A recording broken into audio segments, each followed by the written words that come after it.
வணக்கம். உங்கள் அனைவரையும் ஆயுதெழுத்து நிகழ்ச்சிக்கு அன்போடு வரவேற்கின்றோம். ஒரு பொது தேர்தலுக்கு உண்டான பரபரப்போடு நடந்து முடிந்திருக்கக்கூடிய உள்ளாட்சி இடைத்தேர்தலில் அதிமுக அமோக வெற்றி பெற்றிருக்கிறது. இது என்ன கேள்வியை எழுப்புகிறது? அதிகரித்திருக்கிறதா ஆளும் அதிமுக மீது மக்களுடைய நம்பிக்கை அதிகரித்திருப்பதை இந்த தேர்தல் முடிவுகள் காட்டுகின்றதா, அல்ல ஆளும் கட்சியுடைய அதிகார துஷ்பிரயோகத்தை இந்த தேர்தல் முடிவுகள் காட்டுகிறதா?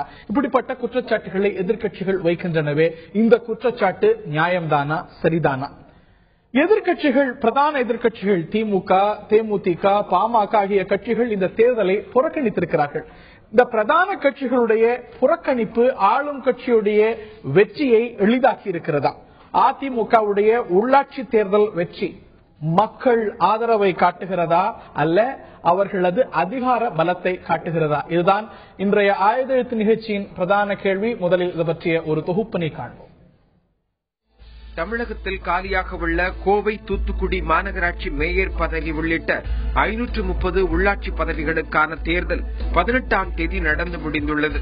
திமுக, தேமுதிக உள்ளிட்ட பிரதான கட்சிகள் போட்டியிடாத நிலையில் அதிரடியாக களமிறங்கி அனைத்து பதவிகளுக்கும் வேட்பாளர்களை அறிவித்து கவனத்தை ஈர்த்தது பாஜக. கடந்த நாடாளுமன்ற தேர்தலில் பிரதான கட்சியான திமுக பெரும் பின்னடைவை சந்தித்த நிலையில் 2 இடங்களில் வெற்றி பெற்றதோடு பல இடங்களில் 2ஆம் இடத்தை பிடித்து தமிழக அரசியலில் அதிர்வை ஏற்படுத்தியது பாஜக கூட்டணி. அதே உற்சாகத்தில் கூட்டணி கட்சிகளின் ஆதரவோடு உள்ளாட்சி இடைத்தேர்தலை களம் கண்டது பாஜக. மறுபுறம் எதையுமே எளிதாக எடுத்துக் கொள்ளக்கூடாது என்ற நிலை எடுத்தது அதிமுக. விளைவு, பிரதான கட்சிகள் போட்டியிலிருந்து வெளியேறிய பிறகும் தேர்தல் களம் அனல் பறந்தது.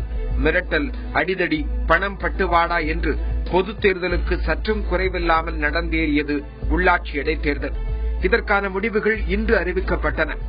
2 மாநகராட்சிகள், 4 நகராட்சிகள் உள்பட பெரும்பாலான பதவிகளில் அபரிமிதமான வாக்குகள் வித்தியாசத்தில் பாஜகவை வீழ்த்தி தமிழகத்தின் தனிப்பெரும் சக்தி என்று நிரூபித்துள்ளது அதிமுக. 3 ஆண்டு கால ஆட்சியின் சாதனைக்கு கிடைத்த வெற்றி என்று மார்த்தட்டுகின்றனர் அதிமுகவினர். ஆனால் ஆள், அம்பு, சேனை என்று எல்லா தளத்திலும் தங்களின் ஆளுமையை பிரயோகப்படுத்தி பெறப்பட்ட வெற்றி என்றும், போட்டிக் களத்தில் பிரதான எதிர்க்கட்சிகள் இல்லாதது அதிமுகவின் அத்திரிபுத்திரி வெற்றிக்கு வழிவகுத்துவிட்டது என்பதும் அரசியல் விமர்சகர்களின் கருத்தாக உள்ளது. உண்மையில் அதிமுகவின் அபரிமிதமான வெற்றிக்கு காரணம் மக்களின் பேராதரவா அல்லது ஆளும் கட்சியின் அதிகார பலமா? இதைத்தான் இன்றைய ஆயுதெழுத்து நிகழ்ச்சியில் விரிவாக விவாதிக்க இருக்கின்றோம். இந்த நிகழ்ச்சியில் நம்முடைய பங்கேற்கிறார்கள் ஆளும் அதிமுகவுடைய தோழமை கட்சியான இந்திய குடியரசுக் கட்சியுடைய மாநில தலைவர் முனைவர் சேகு தமிழரசன் அவர்கள். நிகழ்ச்சிக்கு அவரை அன்போடு வரவேற்கின்றோம்.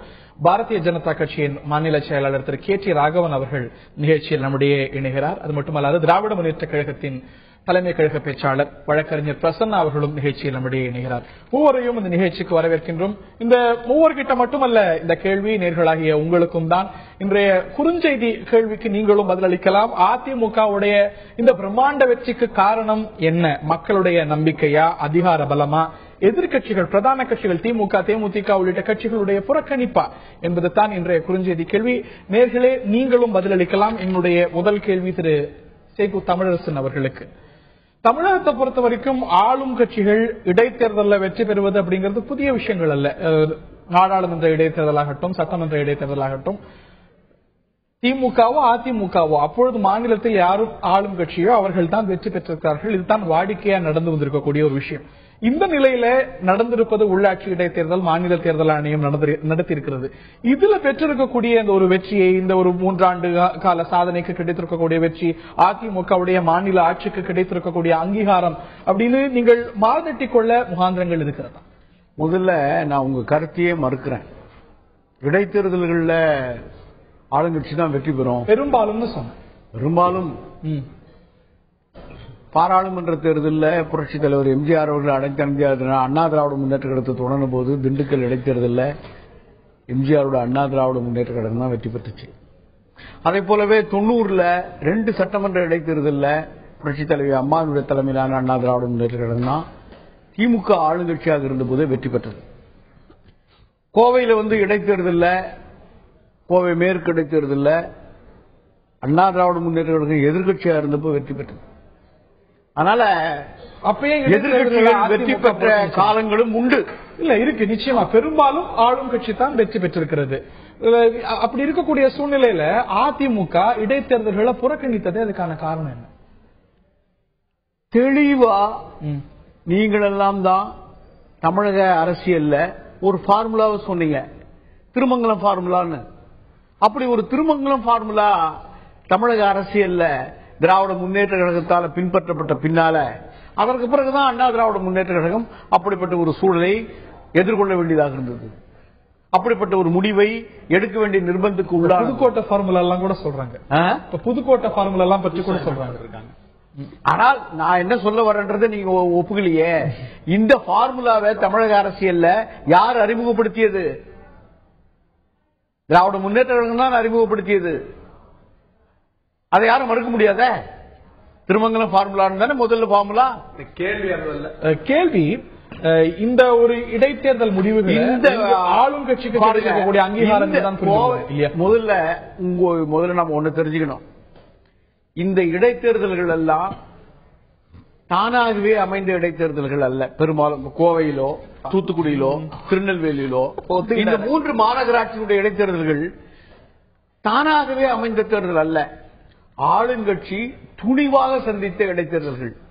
அங்கே இருந்த ராஜினாமா எம்பிக்களானதுனால வந்த இடைத்தேர்தல் அவங்களுக்கு தெரியும் இடைத்தேர்தல் வரப்போகுது. ஆமா, இடைத்தேர்தலை சந்திக்க போகிறோம் தெரியும்.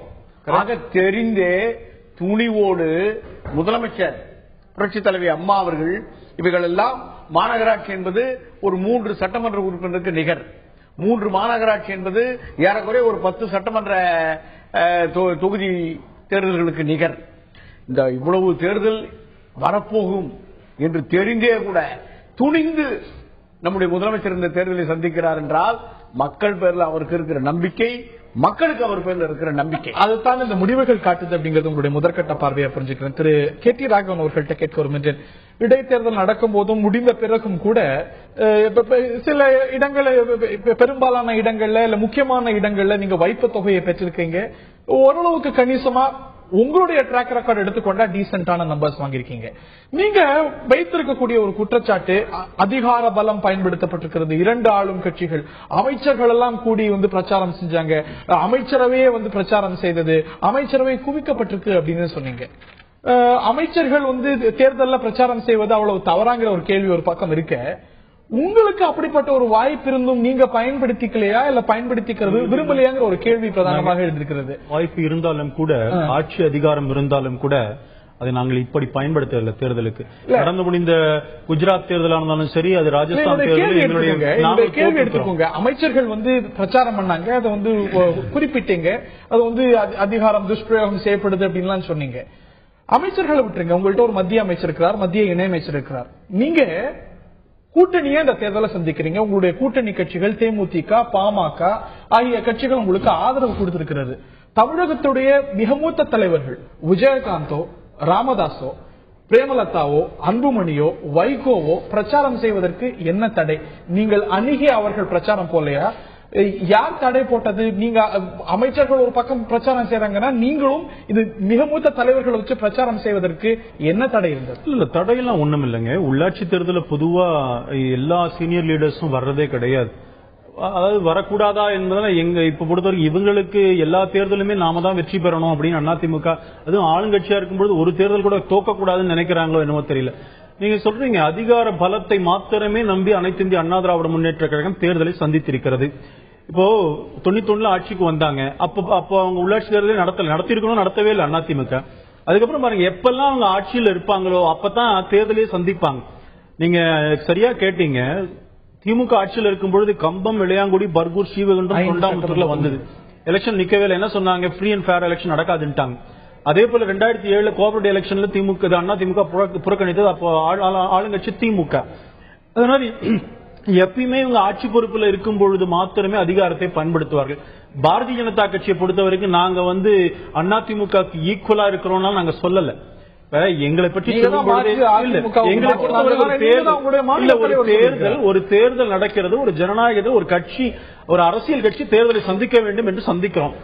உங்களுக்கு பாரதிய ஜனதா கட்சி மேற்கு இவங்களுக்கு தான் பயம் இல்லைன்னு சொன்னா இந்த ஆட்சி அதிகாரத்தை எலெக்ஷன் கமிஷனர் காவல்துறையை பயன்படுத்தியது இந்த ஆளுங்கட்சி. நான் பிரசன்னாட்ட போறதுக்கு முன்னாடி ஒரு சில குற்றச்சாட்டுகளை நீங்க இல்ல ஆளும் கட்சியா இருக்கும் போதுதான் இடைத்தேர்தல்களை சந்தித்திருக்கீங்க. 5 சட்டமன்ற இடைத்தேர்தல்கள் வந்தது, 5 தொகுதிகளுக்கான தேர்தல் வந்தது. அப்பொழுது அதிமுக புறக்கணித்தது. அப்ப தேர்தல் இயந்திரங்கள் மீது உங்களுக்கு நம்பிக்கை இல்ல, தேர்தல் ஆணையம் மீது நம்பிக்கை இல்ல, நடுநிலை மீது உங்களுக்கு நம்பிக்கை இல்லையா? இல்ல, அதைத்தான் நான் தெளிவா சொன்னேன். இது திருமங்கலம் தேர்தலுக்கு பிறகுதான் தேர்தலில் போட்டியிட்டார்கள். எல்லா தேர்தலையும் போட்டியிடாம இல்ல, போட்டியிட்டார்கள். போட்டியிட்டு அந்த விளைவுகளுக்கு பிறகுதான் இந்த முடிவை எடுக்க வேண்டிய நிலைமை வந்தது. தேர்தல் ஆணையம் தானே அன்னைக்கு உங்களுக்கு தேர்தல் ஆணையம் பயன்படுத்தப்பட்ட எந்திரங்கள் மீதுமே உங்களுக்கு நம்பிக்கை இல்ல. இருங்க, நான் என்ன சொல்ல வராதுக்கு முன்னாடி நீங்க சொல்லாமீங்க. அது மட்டும் இல்லாம சென்னை மாநகராட்சியில உள்ளாட்சி தேர்தலில் நடந்த தேர்தல்களின் போது எவ்வளவு அத்துமீறிய நடவடிக்கைகளை ஆளுங்கட்சி ஈடுபட்டது என்று அன்றைக்கு சென்னை உயர்நீதிமன்றமே கண்டித்த பின்னாலே, மறுதேர்தலுக்கு உத்தரவிட்ட பின்னாலே இப்படிப்பட்ட சூழ்நிலை மறுதேர்தல் வந்தது. மறுதேர்தல் அதிமுக கலந்துகிட்டு தான். அதுதாங்க, அப்படிப்பட்ட உயர்நீதிமன்றத்தினுடைய கண்டனத்துக்கு ஆளுங்கட்சி மறுதேர்தல் அந்த மறுதேர்தல் அதிமுக கலந்துகிட்டு தான். அதனாலதான் அப்படிப்பட்ட சூழல்ல தான் போட்டியிட முடியவில்லை. ஆனா இன்றைக்கு அந்த நிலைமை இருக்கிறதா? நான் பிரசன்னா கிட்ட கேட்க விரும்புகிறேன். 5 சட்டமன்ற இடைத்தேர்தலை பத்தி சொன்னாரு, அதை பற்றி விவாதம் போச்சு. என்னுடைய கேள்வி சார்ந்தும் கூட வச்சுக்கோங்களேன். திராவிட முன்னேற்ற கழகம் இந்த இடைத்தேர்தல்களை புறக்கணித்திருக்கிறது. அடுத்து சட்டமன்ற தேர்தல் 2016 வரப்போகுது. அதையும் திராவிட முன்னேற்ற கழகம் புறக்கணிக்குமா? உங்க கேள்விக்கு நான் நேரடியா பதில் சொல்றதுக்கு முன்னாடி மரியாதைக்குரிய இதற்கு சொல்லிடுங்க, நீங்க அதற்கும் ப்ளீஸ் ஆன்சர் மீ. புறக்கணிக்காது. இது குறித்து ஒரு நீண்ட நெடிய அறிக்கையை தலைவர் கலைஞர் அவர்கள் 30ஆம் தேதி மிக தெளிவான ஒரு ஏறக்குறைய 3.5 பக்க அறிக்கையிலே சொல்லி இருக்கிறார். தேர்தல் களம் என்பது ஒரு இட்ஸ் காமன் பிளாட்ஃபார்ம். எல்லோருக்கும் சமமான சமதளத்தில் போட்டியிடக்கூடிய வாய்ப்பு வேண்டும். கால அவகாசம் குறைக்கப்பட்டிருக்கிறது. அதன் அடிப்படையில் ஏறக்குறைய 1000 இடங்களுக்கு வேட்பாளர்கள் தெரிவு செய்ய வேண்டும். அதிமுக போல நீதான் மந்திரி நீதான் எந்திரி அப்படின்லாம் சொல்ற இயக்கம் அல்ல திமுக. வேட்புமனுக்கள் வரவேற்கப்பட்டு பரிசீலிக்கப்பட்டு குழுக்கள் அமைக்கப்பட்டு இவர்தான் வேட்பாளர் என்று அறிவிக்கப்படுகிற ஒரு ஜனநாயகம் பொருந்திய இயக்கம் திமுக. அதற்கு கால இடைவெளி போதாது. அதிகார பலம் கேலி கூத்தான அமைப்பு என்று சொல்லி அறிக்கை வெளியிட்டிருக்கிறார். 2016 தேர்தல் நடத்த போறது தேர்தல் ஆணையம் தான். அதோட நடுமுறை மேல உங்களுக்கு சந்தேகம் இருக்கு. நீங்க அப்படி வேகா क्वेश्चन புட் பண்ண கூடாது. தேர்தல் ஆணையம் என்பது இருவேறு தேர்தல் ஆணையங்கள் இருக்கு.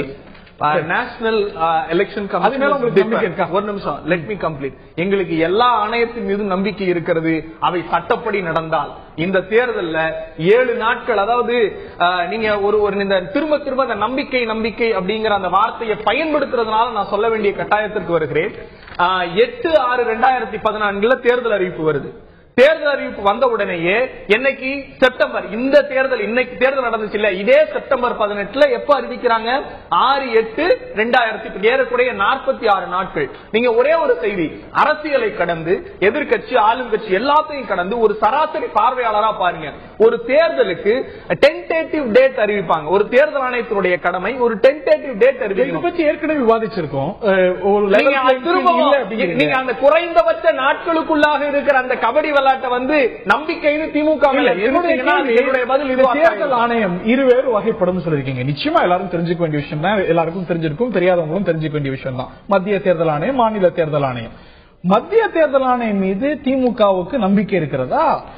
30/6/2014 இந்திய குடியரசுத் தலைவருக்கு கொடுத்திருக்கக்கூடிய மனுவில் திமுக என்ன சொல்லியிருக்கிறது? The above facts will prove that V.S. Sampath, Praveen Kumar and Jayalalitha, the General Secretary of the ADMK party, conspired together.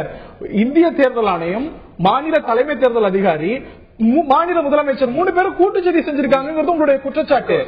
இந்திய தேர்தல் ஆணையத்துடைய நடுநிலையே கேள்வி கேட்டிருக்கீங்க. அதே தேர்தல் ஆணையம் 2016 தேர்தல் நடத்த போகுது. அப்ப நடுநிலை ஒரு நிமிஷம். அப்சல்யூட்லி ப்ரிசைஸ்லி நீங்க படிக்கிறது உண்மை. ஆனா இந்த கேள்வி வராதுக்கான பதிலத்தான் நான் முன்னாடி சொன்னேன்.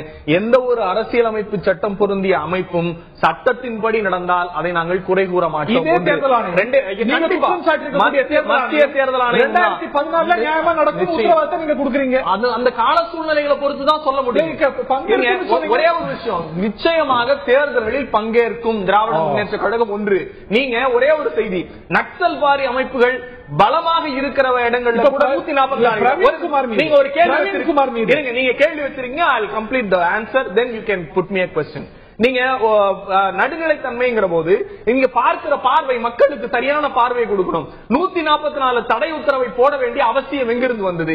நக்சல் மாவட்டங்கள், அஸ்ஸாம் போன்ற இன்னும் பின்தங்கிய மாவட்டங்கள்ல, போராட்டங்கள் வெடிக்கக்கூடிய மாவட்டங்கள்ல கூட 144 பயன்படுத்தாமல் இன்னும் வெளிப்படையாகவே குற்றச்சாட்டு. நான் ஒரு நாடாளுமன்ற தேர்தல் ஒரு பகுதியிலே பணியாற்றியவன், எப்படி எல்லாம் குற்றச்சாட்டுலாம் வச்சிருக்கீங்க. நிச்சயமா மாநில தலைமை தேர்தல் அதிகாரி மீது, இந்திய தலைமை தேர்தல் ஆணையர் மீது, மாநில முதலமைச்சர் மீது கூட்டச்சதி செஞ்சிருக்காங்க.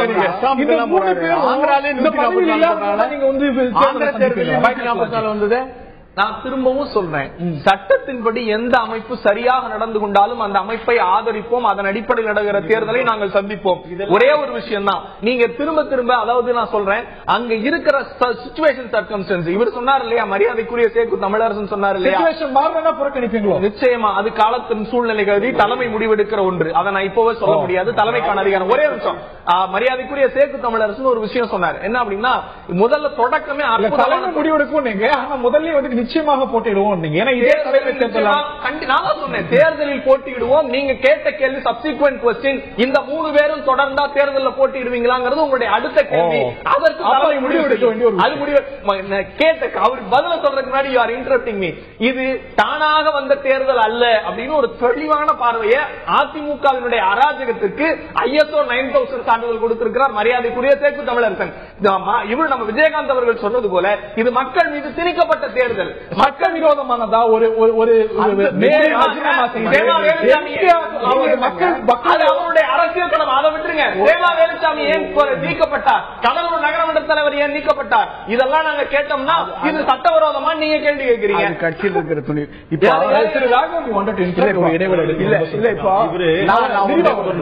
அதாவது திமுக இவ்வளவு பேசும்பொழுது ஆச்சரியமா இருக்கு. 2006 இவர்கள் எப்படி உள்ளாட்சி தேர்தல் நடத்தினார்கள், இதற்காக அதிமுக நீதிமன்றத்தை அணுகியது, நீதிமன்றம் என்ன முடிவு செய்தது என்பதை ஞாபகம் வச்சிரு நண்பர் பிரசன்னா அவர்கள். அதனால அதிமுக திமுக இதுல 2 பேருமே ஆட்சி அதிகாரத்தில் இருக்கும் போது மாத்திரம்தான் உள்ளாட்சி தேர்தல இவங்க சந்திக்கிறாங்க. அதுவும் ஆட்சி அதிகாரம், காவல்துறை ரெண்டையும் பயன்படுத்தி இவருடைய அணி தன் கட்சியில இருக்கிற அந்த அமைப்பு பலத்தை நம்பி இந்த 2 கட்சிகளுமே தேர்தலை சந்திப்பதில்லை, குறிப்பாக உள்ளாட்சி தேர்தல். இது பலமுறை சொல்ல முடியும். இந்த குற்றச்சாட்டு ஒரு சிறிய இடைவேளைக்கு பிறகு அதிமுக எதிர்கட்சியாக இருந்தபோது சட்டமன்ற இடைத்தேர்தல்களை புறக்கணித்த போது, சட்டமன்ற இடைத்தேர்தல்களை குற்றம் சாட்டி அதிமுக புறக்கணிக்கிறது, வரக்கூடிய சட்டமன்ற பொதுத் தேர்தலையும் அதிமுக புறக்கணிக்குமா என்று கேள்வி கேட்டார் அன்றைய துணை முதலமைச்சர், இன்றைய திமுக பொருளாளர் மு.க. ஸ்டாலின். அதே போல தமிழக முதலமைச்சரும் எதிர்கட்சிகளே எங்கள் முன்னால் இல்லை என்று சொல்லியிருக்கிறார். அதிமுகவும் முந்தைய காலங்களில் இடைத்தேர்தல்களை புறக்கணித்த ஒரு கட்சி தான் என்பதில் மாற்று கருத்தில்லை.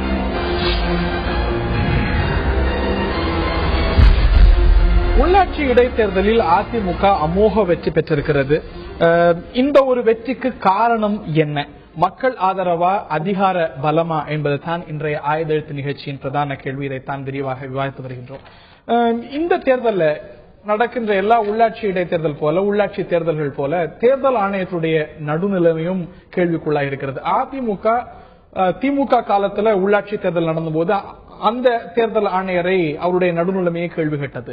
இப்பொழுது இந்த தேர்தல் ஆணையத்துடைய செயல்பாடும் போட்டிட்டு இருக்கக்கூடிய கம்யூனிஸ்டுகளால், பாஜகவினரால் பெருத்த கேள்விக்கு உள்ளாகி இருக்கு. நீங்க ஒரு உண்மையை, ஒரு வரலாற்றை புரிஞ்சுக்கணும். 77 இதுவரையிலும் திராவிட முன்னேற்ற கழகம் எப்ப தோல்வியை கழுவினாலும் அந்த தேர்தல் நேர்மையான தேர்தல் இல்ல அப்படின்னு தான் திமுக தலைமை குற்றம் சாட்டும். அதிமுக வேற நிலைப்பாடு எடுத்திருக்கிறதோ இல்ல, நான் சொல்லுங்க. திமுக குற்றம் சாட்டுறதுல இருக்கீங்க, நான் அப்புறம் அதிமுக குற்றம் சாட்ட ஆரம்பிச்சா நல்லா இருக்காது. பதில் சொல்லுங்க. நான் மறுக்கல. அதுக்கு என்ன நியாயமோ அந்த நியாயமான இல்ல 77 இருந்த எப்போதெல்லாம் திராவிட முன்னேற்ற கழகம் தோல்வி கழுவி இருக்கிறதோ அப்போதெல்லாம் தேர்தல் ஆணையம் மட்டும் இல்ல மக்கள் மக்கள் வந்து அறிவில்லாதவர்கள், கேள்வியில்லாதவர்கள், முட்டாள்கள், அதிமுக வெற்றி பெறாத போது 2004 நாடாளுமன்ற தேர்தலில் அதிமுக வெற்றி பெறாத போது அதிமுக என்ன நிலைப்பாடு எடுத்தது? தேர்தல் இயந்திரங்கள் மீது நம்பிக்கை வைத்திருந்ததா? அதை வந்து தேர்தல் ஆணையத்துடைய நடுநிலைமையை முழுமையாக ஏற்றுக்கொண்டிருந்ததா? ஒரு கருத்தை தொடர்ந்து சொல்வது என்பது வேறு, தேவைப்படுகிற போது சொல்வது என்பது வேறு. ஆமா, நீங்க தவறு செஞ்சப்ப தவறு சுட்டி காட்டுவோம், அதுக்காக நீங்க தவறாகவே திமுகவுடைய வாடிக்கை. இப்ப உங்க கேள்விக்கு நான் இன்னொரு பதில் சொல்றேன். திமுக ஆட்சி காலத்துல தேர்தல் ஆணையரா நியமிக்கப்பட்டவர் முன்னாள் அமைச்சர் ஒருவருடைய மிக நெருங்கிய உறவினர். சரி, அவ்வளவு உறவினர். ஐயர் யாரு?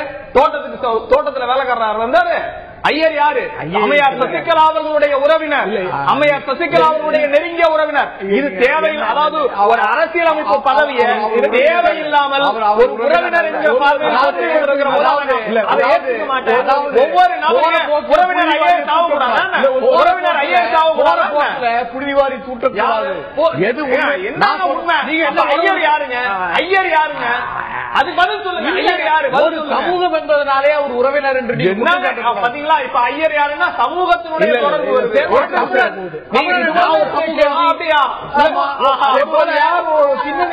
என்ன அப்படிங்கிறது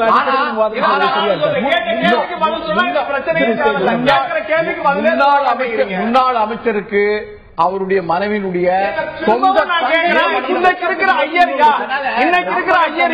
அதுக்கு பதில் சொல்லுங்க. ஐயா தேர்தல் ஆணையராக இருக்கிறவர் நம்பிக்கைக்குள்ளவராக இருக்கணும். அப்ப ஐயர் யாருங்க?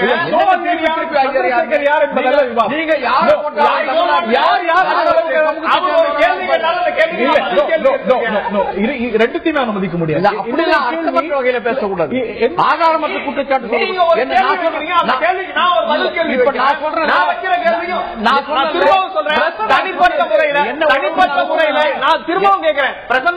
அரசியல் கட்சியில இருந்தா பிரசன்னாவோட தம்பியோ அண்ணனோ ஐஏஎஸ் ஆகக்கூடாதா? இல்ல ஒரு பொறுப்புல இருக்கக்கூடாதா?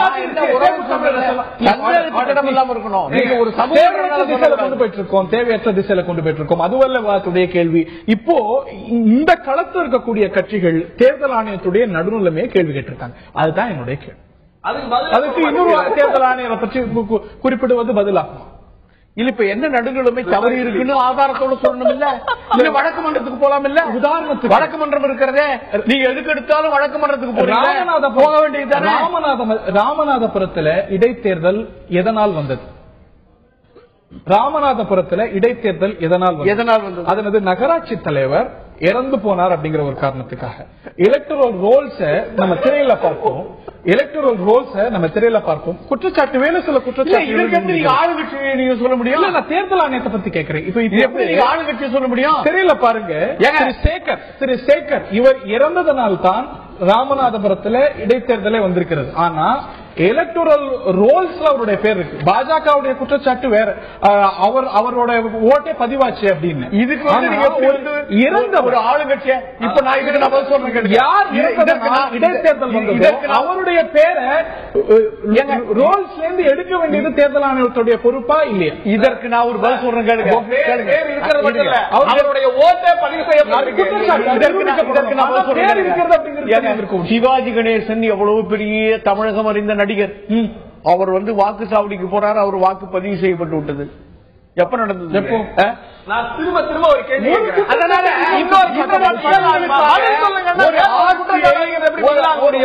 ஒரு ஆளுங்கட்சி எப்படி நீங்க குறை சொல்ல முடியும்? ஆளுங்கட்சியினுடைய தலையீடு இருக்கு. ஆளுங்கட்சியில எப்படி முதலமைச்சர் அம்மா அவர்கள் தலையிட்டு இருக்காங்க?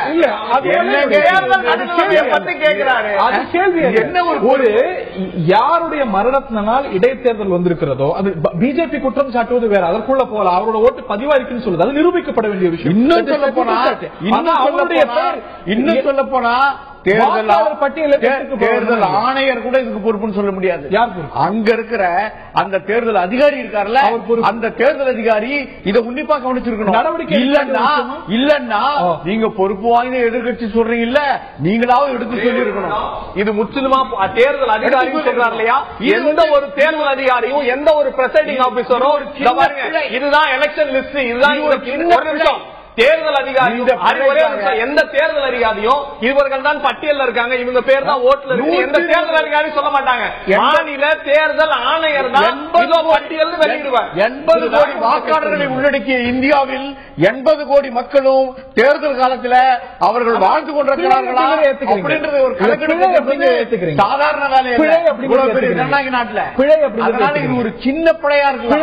இதற்கு எந்த வகையில் அரசு பொறுப்பேற்க முடியாது. பிழைங்கிறத ஏத்துக்கிறீங்க, அரசுக்கு வைக்கலங்க. நாங்க நீங்க தேர்தல் ஆணையத்தை ஞாபகப்படுத்துறீங்க. அந்த கேள்விதான் கேட்கிறேன். நான் தான் சொன்னேன், எவ்வளவு பிரபலமான ஒரு நடிகர் அவருடைய வாக்கே மாற்றி போடப்பட்டது. திரு ராகவன் அந்த ஒரு குற்றச்சாட்டு பதில் சொல்ல வேண்டிய ஒரு குற்றச்சாட்டு. பட் ஆனா நம்ம இந்த இடைத்தேர்தலை பத்தி பேசிட்டு இருக்கோம். நான் ராகவன் கிட்ட கேட்க இருக்கின்றேன், இந்த தேர்தலே நியாயமா நடக்கல, ஆளும் கட்சி பணபலம், நாங்க வந்து தேர்தல் ஆணையத்துடைய ஒரு பலத்தை சந்திக்கணும், ஆளுங்கட்சியுடைய பலத்தை சந்திக்கணும் அப்படின்னு சொல்லியிருக்கீங்க. இந்த இடைத்தேர்தலில் தான் சுயேட்சைகள் வெற்றி பெற்றிருக்காங்க. நீங்களும் கூட பேரூராட்சி வார்டு உறுப்பினர்கள் 5 பதவிகளை பெற்றிருக்கீங்க. இதே தேர்தல் ஆணையம் நடத்திய தேர்தல்களில் தான் இதற்கு முன்னாடியும் பாஜக வெற்றி பெற்றிருக்கிறது. கணிசமான அளவுக்கு, ஓரளவுக்கு குறிப்பிடத்தக்க அளவுக்கு, சரியா சொல்ல போனா 262 லோக்கல் பாடி போஸ்டை இதே தேர்தல் ஆணையம் நடத்திய தேர்தலில் தான் சமீபத்தில் 2011 ஜெயிச்சிருக்கீங்க. தேர்தல் ஆணையத்தை நடுநிலைமை கேள்வி கேட்கிறது ரொம்ப ஈஸி. நீங்க ஜெயிச்ச தேர்தலில் கூட 2014 நாடாளுமன்ற தேர்தலில் கூட இந்திய தலைமை தேர்தல் ஆணையத்தோட நடுநிலை கேள்வி கேட்டீங்க. அதனால கோயம்புத்தூர்ல எங்களுடைய வேட்பாளர் தாக்கப்பட்டதுக்கு நடவடிக்கை எடுக்கல அப்படின்னு தேர்தல் ஆணையத்தை நாங்கள் குற்றம் சாட்டக்கூடாதா? என்ன எவ்வளவு அன்னைக்கு தேர்தல் அன்னைக்கு எல்லா கிரவுண்ட் லெவல்ல இருந்து அங்கிருந்து எலெக்ஷன்ல இருக்கிற எங்க ஆட்கள் வேலை பண்ணிட்டு இருக்காங்க. புகார் மீது புகார் சொல்லிட்டே இருக்கிறாங்க. அந்த ரிட்டர்னிங் ஆபீசர் நடவடிக்கை எடுக்க மாட்டேங்கிறார், கலெக்டர் நடவடிக்கை எடுக்க மாட்டேங்கிறார். மாநில தலைமை அலுவலகத்தில் ஒரு டீம் உட்கார்ந்துருக்கும். நானும் இருந்தேன், எனக்கும் தகவல் வந்து நானும் மரியாதைக்குரிய திரு சோ அவர்கிட்ட பேசுறேன். இப்ப அனுப்புறேன், அப்ப அனுப்புறேன், கலெக்டர் அனுப்புறேன், எஸ்பி அனுப்புறேன், யாரும் அங்க போனதா தெரியலையே. தாக்கப்பட்டிருக்கிறார் மாத்திரம் இல்ல சார், நீங்க சொல்றீங்க அந்த ஓட்டர் லிஸ்ட பார்த்துட்டு சொல்றீங்க, எந்த ஓட்டு எலெக்ஷன்லயும் ஓட்டர் லிஸ்ட வச்சுட்டு போகும்போது ஐடென்டிட்டி ப்ரூஃப் காட்டணும். அந்த ஐடென்டிட்டி ப்ரூஃபை எழுதணும். அதாவது டிரைவிங் லைசன்ஸா இல்லாட்டி வாக்காளர் அடையாள அட்டை கொடுத்தாங்கன்னா எழுதணும். இந்த தேர்தலில் அது நடந்திருக்கிறா பாருங்க. எல்லா இடத்துலயும் வயலேஷன், எல்லா இடத்துலயும் வயலேஷன் இருக்கு. இதை நாங்க சொன்னா நீங்க அங்க ஜெயிச்சீங்களே, எங்களுடைய வேட்பாளர் கையில கட்டுப்பட்டு வந்திருக்கிறாங்க, அவர் பேர்ல தீனா சோனை போட்டாங்க.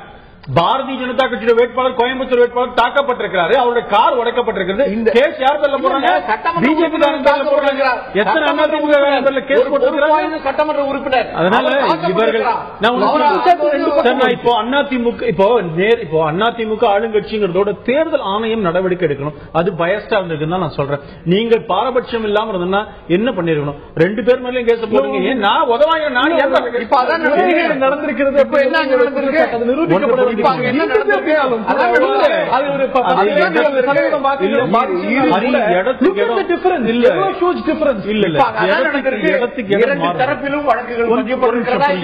என்ன பேச அனுமதிக்கணும் நீங்க தயவு செஞ்சு.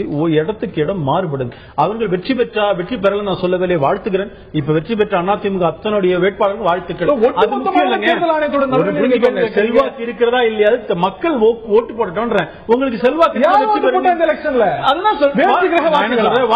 உங்களுக்கு வாழ்த்து சொல்றேன் சார். அதிமுக அத்தனை வெற்றி பெற்ற வேட்பாளருக்கும் பாஜக சார்பு வாழ்த்துக்கள். ஆனா நீங்க தேர்தலில் சந்திச்சு நியாயமான தேர்தல் செஞ்சு வெற்றி பெறுங்க தான் சொல்றேன் நானு. நீங்க எதிர்கட்சியை யாரும் இருக்க கூடாது. அதுக்காக நாங்க நிக்கவே கூடாது எலெக்ஷன்ல.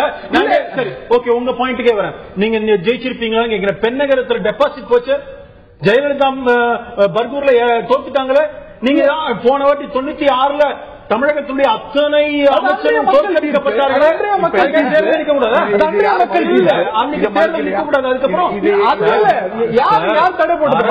வெற்றி தோல்வி சகஜம். நான் ஒண்ணு சொல்றேன், எங்களை நான் சொல்றேன், ஜனநாயகத்தில் ஒரு வேட்பாளர் நிக்கிறார் எதிர்கட்சியில, நான் நிக்கவே கூடாது. அதற்கு எங்களுடைய ஆட்சி அதிகாரத்தை பயன்படுத்துவோம், போலீஸை பயன்படுத்துவோம் நினைக்கிறேன். உங்களுக்கு தைரியம் துணிவு இருக்கிறதா? நீங்கள் எதிர்கட்சியில் இருக்கும் பொழுது தேர்தலை சந்தித்தீர்களா? இப்ப கூட என்ன சொல்றாங்க, பிஜேபி நான் இவங்களும் ஈக்குவலான்னு பேசுறீங்க. சரிங்க, பிஜேபி அதிமுக ஈக்குவலா அமைப்பு பலம் இல்லன்னு ஒத்துக்கிறேன். நீங்க அமைப்பு பலம் வாய்ந்தவர் தானே. நீங்கள் எதிர்கட்சியா இருக்கும்போது உங்களுடைய அமைப்பு பலத்தை நம்பி எந்த தேர்தல் நின்றுருக்கீங்க? ஏன் அவாய்ட் பண்ணீங்க? உங்களுக்கு உங்களுடைய அமைப்பு பலம் மீது நம்பிக்கை கிடையாது. நீங்க தேர்தல் இல்லன்னு நீங்களே ஏத்துக்கிறீங்க. I am not equal to ADMK. 5.5% வாக்குகள் நாடாளுமன்ற தேர்தலில் வாங்கியிருக்கீங்க. இன்னைக்கு இந்த அளவுக்கு வாங்க முடிஞ்சிருக்கு அப்படின்னா அத்தனை நடுநிலை அற்றதாக இந்த தேர்தல் நடந்திருக்குமே. நான் கேட்கறது என்ன தெரியுமாங்க, இப்ப தேர்தல்ல வந்த பிரச்சனைகளுக்கு வழக்கு தொடருமா வேண்டாமா? தேர்தல் ஆணையத்துக்கு புகார் கொண்டு செல்றோம். தேர்தல் ஆணையம் நடவடிக்கை எடுக்கணுமா இல்லையா? இதுதான் என்னுடைய கேள்வி. நான் என்ன சொல்றேன், இப்ப அதிமுக பத்தி நான் கேட்கல. தேர்தல் ஆணையம் நடவடிக்கை எடுத்ததா? அதிமுக மிகப்பெரிய, நீங்க கூட உங்களுடைய கேள்வியில கூட அந்த செல்வாக்கு இருக்கிறதா? செல்வாக்கு இருந்தால் இவர்கள் எதிர்கட்சியா இருக்கும்போது நிக்கிறதே இல்லைங்க எலெக்ஷன்ல. அவங்களுடைய ஆட்சி மீது, அந்த அமைப்பு பலத்தின் மீது நம்பிக்கை அற்றவர்கள். அமைப்பு பலத்தின் காவல்துறையும் ஆட்சி அதிகாரம் இல்லைன்னா இவங்களுடைய அமைப்பு பலம் செல்லா காசு தான். 2011 தேர்தலையும் ஆளுங்கட்சியா இல்லாத போதுதான் அதிமுக பங்கு கொண்டது, அதுல ஜெயிச்சது, ஆட்சிக்கு வந்தது அப்படிங்கிறது குறிப்பிட்டாகணும். அதற்கு முந்தைய பல தேர்தல்கள்ல இடைவெளிக்கு பிறகு விரிவா கேளுங்க, இடைவெளிக்கு பிறகு விரிவா கேளுங்க.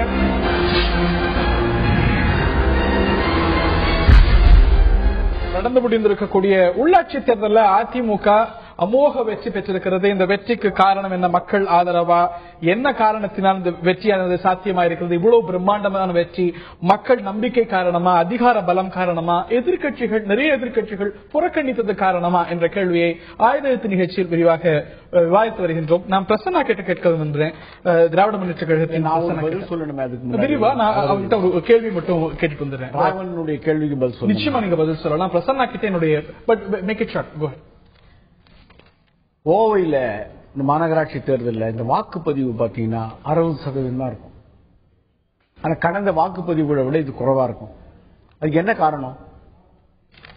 நீங்கள் சொல்லுவதை போல அவ்வளவு அமைச்சர்கள் இருந்தார்கள், ஆளுங்கட்சி அவ்வளவு அங்க முகாமிட்டு இருந்தது, இதுவெல்லாம் காரணமானால் 80% எட்டிருக்கணும். பொன் ராதாகிருஷ்ணன் சொல்றாரு மக்கள் ஆளுங்கட்சி இல்ல. திமுக இந்த தேர்தலில் பங்கேற்கவில்லை, பிரதான எதிர்கட்சி பங்கேற்கவில்லை, தேமுதிக வரவில்லை, களத்துக்கு வரவில்லை, தோழமை கட்சிகள் என்று சொல்லிக் கொண்டிருக்கிற பாஜக கட்சிகள் கூட வரவில்லை. அதனால ஆக எவ்வளவு ஜனநாயக ரீதியாக ஆரோக்கியமாக தேர்தலை இந்த அரசு நடத்தி இருக்கிறது என்பதற்கு அது ஒன்றே ஒரு இலக்கணம். இதை ஒட்டிய கேள்வியைத்தான் பிரசன்னா கேட்டேன். ஆனா அதற்கு முன்பாக நம்முடைய மாநில தலைமை தேர்தல் ஆணையர் சோ ஐயர் அவர்கள் நம்முடைய தொடர்பில் இருக்கிறார். இந்த விவாதத்தை நீங்களும் பார்த்துட்டு இருப்பீங்கன்னு புரிஞ்சுக்கிறேன். திரு சோ ஐயர், இடைத்தேர்தல் அறிவிக்கப்பட்ட நாள் இருந்து இன்று வரைக்கும் மாநில தலைமை தேர்தல் ஆணையம் மீது எதிர்கட்சிகள், புறக்கணித்த கட்சிகளாகட்டும், களத்தில் பங்கு கொண்ட கட்சிகளாகட்டும், நடுநிலைமையை தொடர்ந்து கேள்வி எழுப்பி வருகின்றன. நடுநிலையாகத்தான் நடந்திருக்கிறது என்பதை உறுதியாக சொல்றீங்க?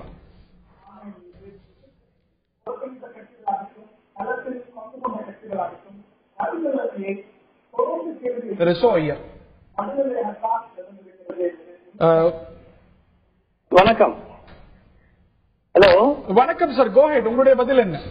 வணக்கம். அதாவது ஆரம்பத்திலிருந்து போதிய நாட்கள் வழங்கப்படவில்லை என்பதான் குற்றச்சாட்டா, ஒரே குற்றச்சாட்டா முதல்ல சொல்லியிருந்தாங்க. இது உயர் நீதிமன்றத்திற்கு சென்றது, உயர் நீதிமன்றத்துக்கு சென்றது. கேக்குதா? கோ ஹெட் சார். உயர் நீதிமன்றத்திற்கு சென்றது. உயர் நீதிமன்றத்தில் மாண்புமிகு தலைமை நீதிபதி உள்ள அமர்வில் மிக சரியாக சட்டப்படி நாள் குறிப்பிடப்பட்டது என்றுதான் தீர்ப்பு வழங்கப்பட்டிருக்கிறது. அதற்கு பிறகு வேற குறிப்பாக எந்த குற்றச்சாட்டும் இல்லை. ஆனால் ஹலோ, கேட்கிறதா? நல்லா கேக்குது சார், தொடர்ந்து பேசுங்க, தொடர்ந்து உங்களுடைய பதில்களை சொல்லுங்க என்றுதான் குறிப்பிடப்பட்டுள்ளது. இப்பொழுது சிறிது நேரத்திற்கு முன்பு ராமநாதபுரம் நகராட்சியில் வாக்காளர் பெட்டியில் இறந்தவர்கள் ஓட்டு பதிவாக இருக்கிறது என்று ஒரு குற்றச்சாட்டு சொல்லப்பட்டது. இது குறித்து உடனடியாக ஆய்வு செய்யப்பட்டது. முதலில் வாக்காளர் பட்டியல் உள்ளாட்சி தேர்தலுக்கு எப்படி தயார் செய்யப்படுகிறது என்பதை நீங்கள் தெரிந்து கொள்ள வேண்டும். காரணம், இங்க விவாதத்தில் உட்கார்ந்து இருக்கிறவங்கன்னா முதல்ல அதை பற்றி நன்றாக தெரிந்து கொண்டு விவாதம் செய்தால் நல்லது. அதாவது ஒரு உள்ளாட்சி தேர்தலுக்கான வாக்காளர் பட்டியல் எப்படி தயார் செய்யப்படுகிறது என்றால், சட்டப்பேரவைக்கு வாக்காளர் பட்டியல் ஜனவரி 1 கணக்கை கொண்டு தயார் செய்யப்படுகிறது.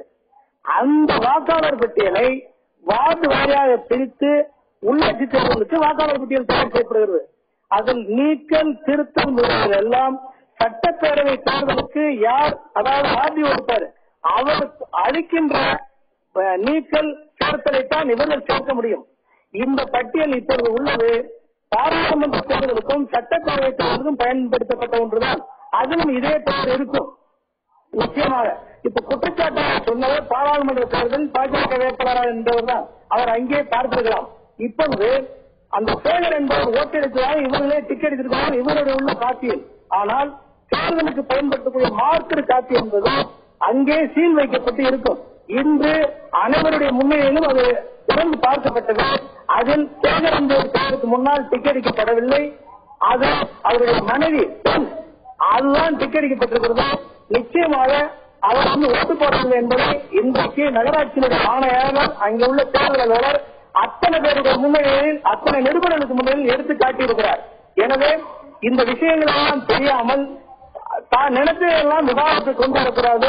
மிக நேர்மையாக நடக்கின்ற தேர்தலை பற்றி நினைத்தவுடனே டிவிக்கு போவது, நினைத்தவுடனே பத்திரிகை கொடுப்பது, எந்த விஷயத்தையும் சரிபார்த்துக் கொள்வது அல்ல. இதெல்லாம் சரிபார்த்துக் கொண்டு தேர்தல் ஆணையத்தை பற்றி சொல்லலாம். மரியாதைக்குரிய சேப்பு தமிழரசன் அவர்களோடு சொன்னார்கள், இந்த மாதிரி பல விஷயங்கள் அடித்தல் திருத்தம் இருக்கும். இப்ப உதாரணமாக கரூரில் தமிழரசன் என்பவர் நகராட்சி தலைவராக இருந்தார். அப்போ நகராட்சி தலைவராக இருக்கும்போது அவருடைய பட்டியலிருந்து நீக்கப்பட்டிருந்தது. இதெல்லாம் நீங்கள் பார்க்கும்போது அதைவிட சொன்னார் சிவாஜி கணேசனுடைய பெயர் என்ன கூட சொன்னார். இதை வைத்துக் கொண்டு தேர்தல் ஆணையம் நடுவில் இப்ப இந்த பாராளுமன்ற பட்டியல் இந்திய தேர்தல் ஆணையம் தயாரிப்பு வந்தால் இந்திய தேர்தல் ஆணையம் தப்பாக செய்துவிட்டது என்று பொருள் அல்ல. நீக்க அடித்தல் முறையெல்லாம் அடிப்படையில் இருப்பவர்கள் செய்கிறார்கள். நாங்கள் பார்வைக்கு வைக்கிறோம், அப்பொழுது அவர்கள் சொல்ல வேண்டும்.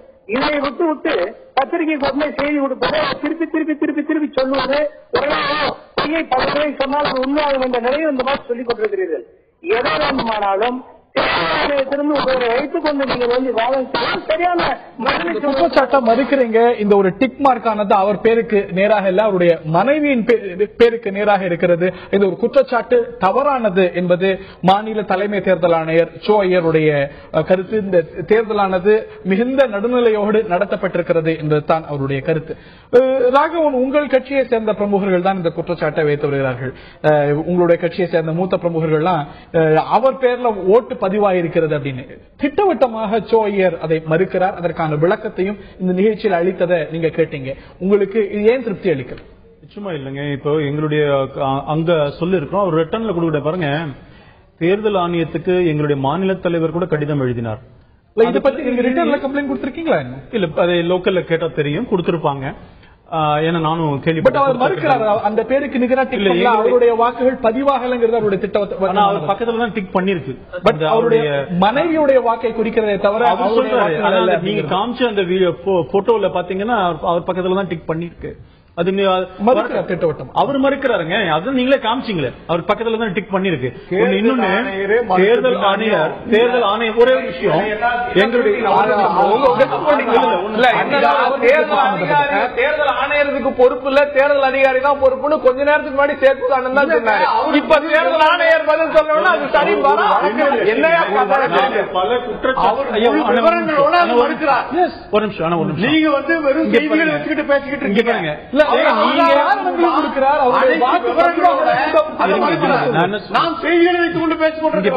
நாங்க என்ன சொல்றோம், நாங்க எத்தனையோ புகார்கள் கொடுத்திருக்கிறோம்.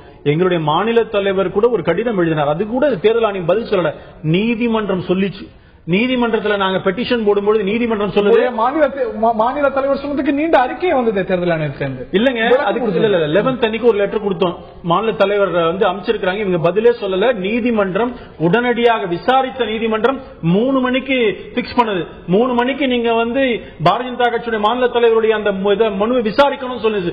நாங்க தான் போனோம், நான் தான் போனேன். இப்ப அதனால இவர்கள் எல்லா கேள்விக்கும் பதில் சொல்ல அப்படிலாம் கிடையாது. தேர்தல் ஆணையம் எங்களுடைய பல மனுக்களுக்கு வழக்கறிஞர்களுக்கு தெரியும். இதில் தேர்தல் ஆணையர் என்பவர் நீதிமன்ற நீதிபதிக்கு நிகரானவர்.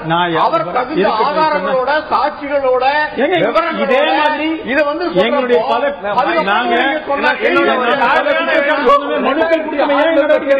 அதே மாதிரி தானே 2006 அப்ப இருந்த தேர்தல் ஆணையரும் நீதிபதிக்கு நிகரானவர் தானே. அவர் சொன்னதையே உங்களுக்கு ஏற்புடையதா படல. சீசரின் மனைவி சந்தேகத்துக்கு அப்பாற்பட்டவளா இருக்கணும். நீங்க உறவினரா இருக்கிறீங்கன்றதான் அந்த குற்றச்சாட்டு. சார், இந்த கேஸ்லயே பல புகார் மத்திய தேர்தல் ஆணையம் தேர்தல் நடத்திய பொழுது ஏன் வாக்கு இயந்திரங்கள் மீது உங்களுக்கு நம்பிக்கை வரல? அதற்கப்புறம் முதல்ல அறிமுகப்படுத்தப்பட்ட போது அந்த ஐயம் ஒரு பாமரனுக்கு எழுவது வாடிக்கை. அந்த அறிமுகத்துக்கு பிறகு அது வந்து நடைமுறையில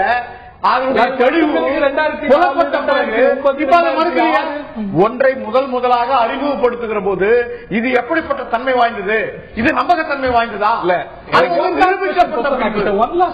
அதுக்கப்புறம் இருக்கிற நிலைமை. நீங்க இந்த தேர்தலை புறக்கணிச்சிருக்கீங்க, இதனால் என்ன பலன் இருந்தது?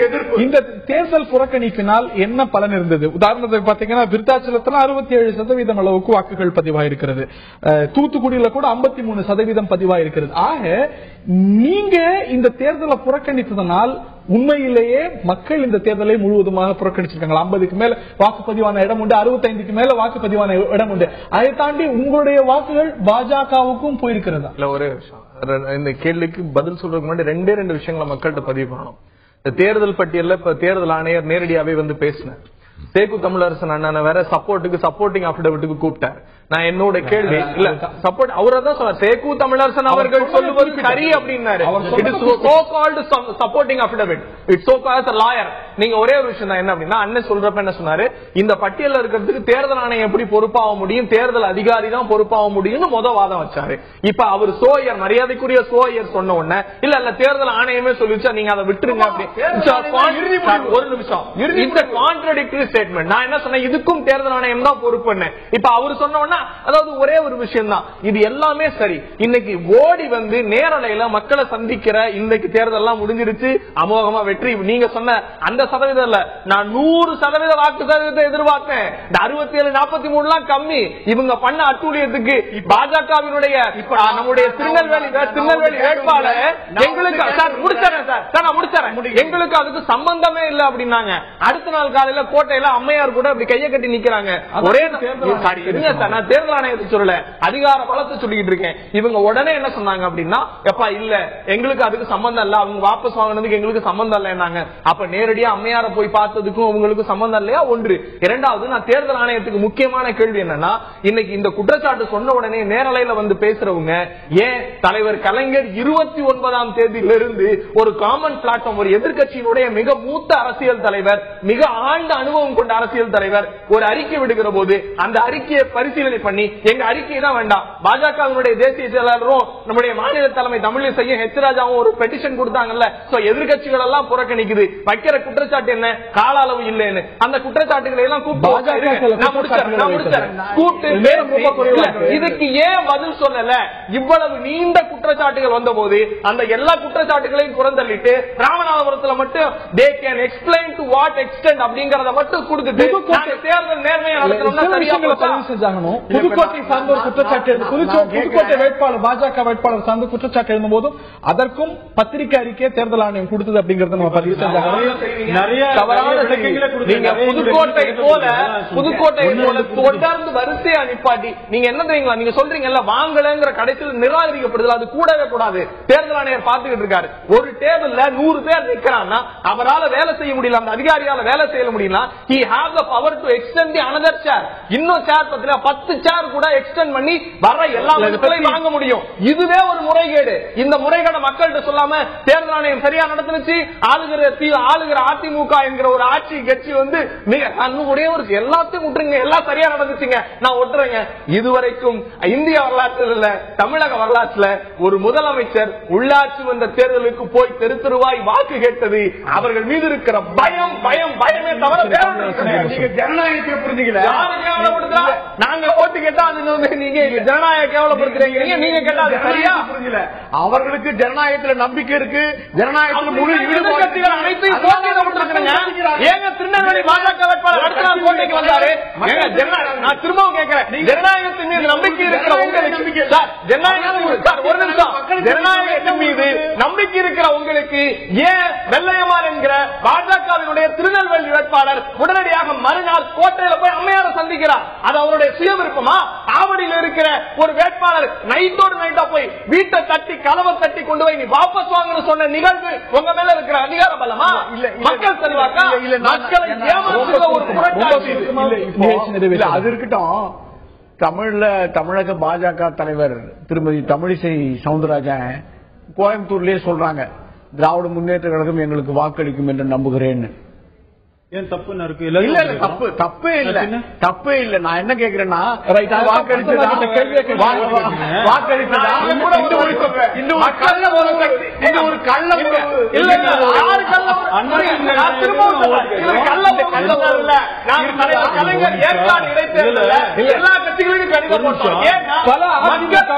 சட்டமன்ற உறுப்பினர்கள் உட்பட திமுகவுக்கு மாறினாங்க, திமுகவுக்கு திமுகவுடைய வாக்குகள் திமுகவினுடைய வாக்குகள் பாஜகவுக்கு சென்றிருக்கிறதாங்கிற கேள்விக்கு பிரசன்னா பதில அளிக்க விரும்புவார், ஆனால் நேரம் இல்ல. இந்த நிலையில நேர்கிட்ட கேட்டிருந்தோம், அதிமுகவின் வெற்றிக்கு காரணம் என்ன? பார்ப்போம் நேர்களுடைய பார்வை.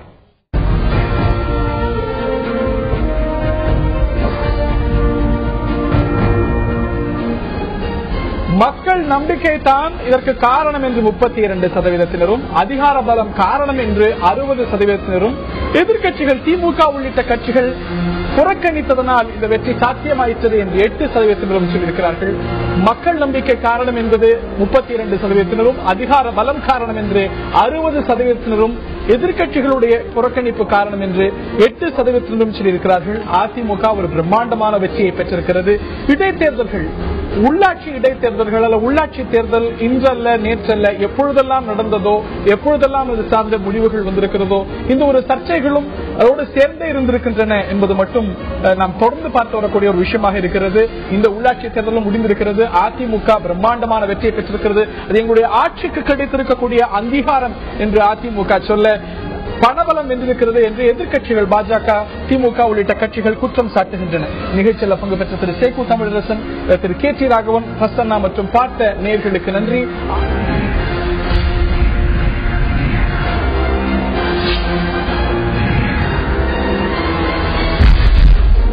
ஆயுத எழுத்து நீட்சிக்கு உங்கள் அனைவரையும் அன்போடு வரவேற்கின்றோம். சென்ற வாரம் அரசியல் ஒரு பெரிய சர்ச்சையை கிளப்பியது ஹிந்தி திணிப்பு. மத்திய அரசாங்கம் ஹிந்தியை திணிக்கிறதா என்று தமிழகத்தில் இருக்கக்கூடிய அத்தனை அரசியல் கட்சிகளும் கொதித்தெழுந்தன.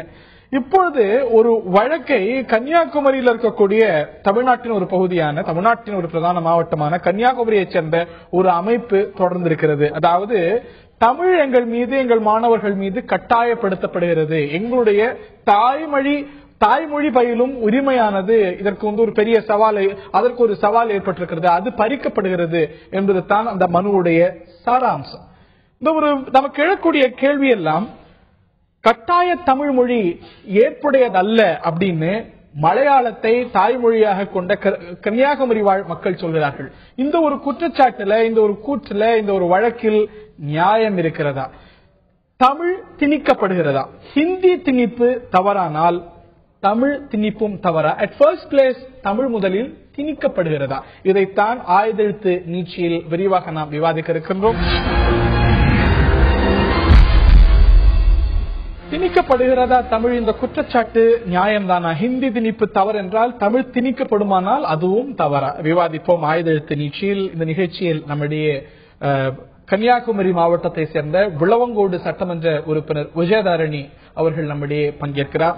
இவரது சட்டமன்ற தொகுதிக்குள் உட்பட்ட ஒரு அமைப்பு தான், அந்த ஒரு தொகுதியிலிருந்து செயல்படக்கூடிய ஒரு அமைப்பு தான் இந்த ஒரு வழக்கை தொடர்ந்திருக்கிறது. அதில் நியாயம் இருப்பதாக விஜயதாரணி கருதுவதாக நான் புரிந்து கொள்கின்றேன். அது மட்டுமல்லாது அகில இந்திய சமத்துவ மக்கள் கட்சியுடைய மாநில பொதுச் செயலாளர் திரு கரு நாகராஜன் அவர்களும் இந்த நிகழ்ச்சியில் நம்மிடையே இணைகிறார்.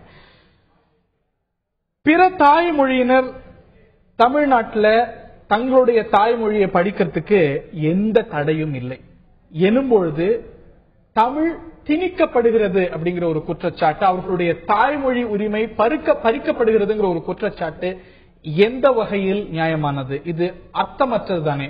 நீங்க கேரளால இன்னைக்கு வந்து கன்னியாகுமரியில அங்க இருக்கக்கூடிய மலையாளிகள் எங்களுடைய தாய்மொழி உரிமை பறிக்கப்படுது அப்படிங்கிற ஒரு கோரிக்கையை வைக்கிறாங்க, இல்ல ஒரு குற்றச்சாட்டை வைக்கிறாங்க, வழக்குகளை தொடுக்கிறாங்க.